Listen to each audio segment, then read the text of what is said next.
Hello guys and welcome to another video of Southwest of Ireland. It is sunny Ireland today. My tree from the last day. Two more windmill palms.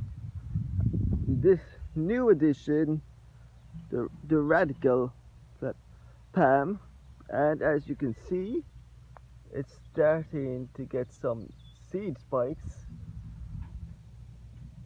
And these are all doing fantastically well, and the sun should help them to thrive a bit more.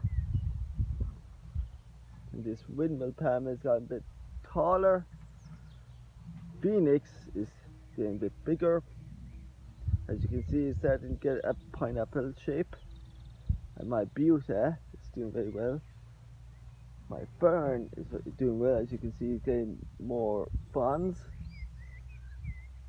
My other Phoenix is starting to get bigger, and my windmill palms are doing superb,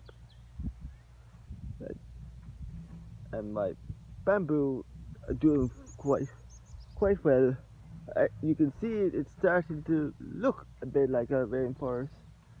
And that's all, ladies and gentlemen, from Southwest of Ireland Rainforest, sunny Ireland.